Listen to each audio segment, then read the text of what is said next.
Hey guys, Peace and Pisces. Today we're going to talk about the deities and like paganism and stuff.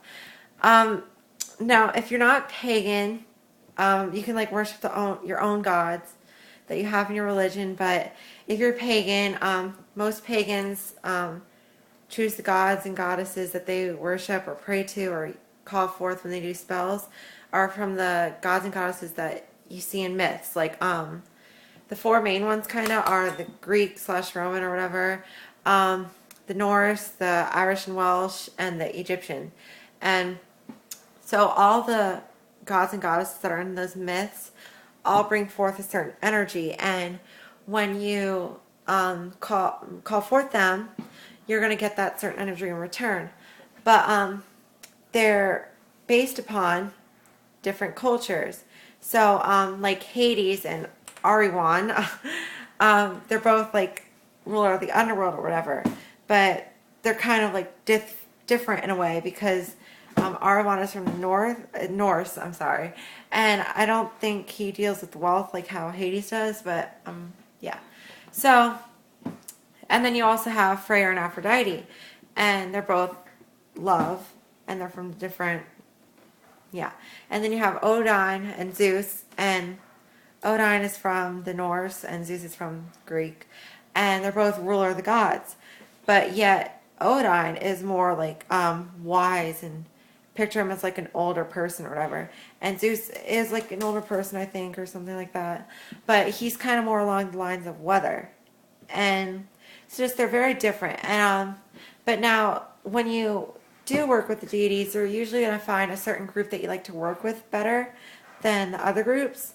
But most pagans or witches or whatever, they'll switch off, and they're not confined to like a certain group of gods and goddesses or whatever.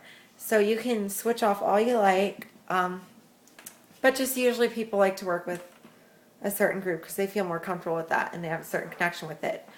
But like Greek gods, they like Greek and Roman gods because the Roman later adopted the Greek philosophies and stuff like that. But so Greek, those gods are like they're kind of just like people. Like they are a higher power. People do see them as something higher than them, but they see them like just like how people would. They argue. They're dry like driven by emotions, and you can like they can contact with the actual human world. Like they can just like come down to you and stuff like that. But you can also go like contact them through a priestess, or just channel them or something. The Egyptian gods are kind of like they're kind of like ice. Okay, well, so Norse. Let me talk about that first. Norse kind of see them like okay. So all these gods and goddesses are a higher power, yes, but the Norse kind of see them like you have to channel them. You have to bring them to you. They're not just there and watching over you. They're like in a whole other space, kind of, and you need to bring them towards you, kind of. And they're happy to do that. So if you believe in the Norse gods, they're happy to do it.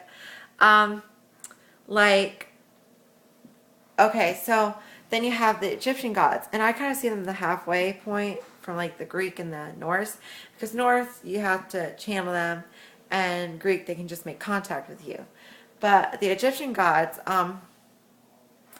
you can pray to them and stuff, and I think they can contact you or something like that. Um, but they like usually back in the day, people would contact them through the pharaoh because they believed it was like the reincarnation of the god Ra, which is the god of the sun and all that stuff. So it was kind of like the leader. But so yeah, it's kind of like yeah, you get what I'm saying. I'm sorry, I'm like spinning.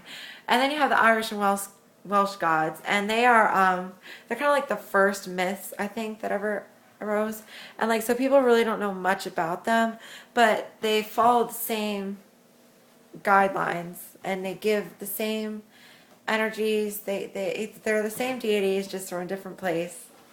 So yeah, and whenever you call upon these deities, like I said, you're going to get certain energies. And like when you work with different spells, like let's say you're doing a love spell, you might want to call forth the goddess of Aphrodite, or If you're doing a money spell or a luck spell or something like that, you can call forth Zeus. Hades also deals with wealth, but sometimes he's like underworld, he's death. So I kind of see it like you're losing money. So if you're interested in dark magic, maybe you could call upon Hades. Not saying to go do this, but you can call upon Hades. Be like, hey, I don't like this person. And you can make them probably lose money or something. I don't know, because I don't work with dark magic. I don't believe in it. But yeah. And so you're going to want to call upon gods and goddesses whenever you're doing your workings. Pray to them. It's always nice to appreciate them. If you don't believe in them, you're never going to get their energy. You're never going to get their attention. And it's really important to believe. And it's really hard to believe because a lot of people say, oh, this is hocus pocus and stuff. Just stupid little magic tricks. But, you know, you got to feel it in your heart and you got to believe. But so they will help you. And yeah, so just call upon the deities whenever you need them.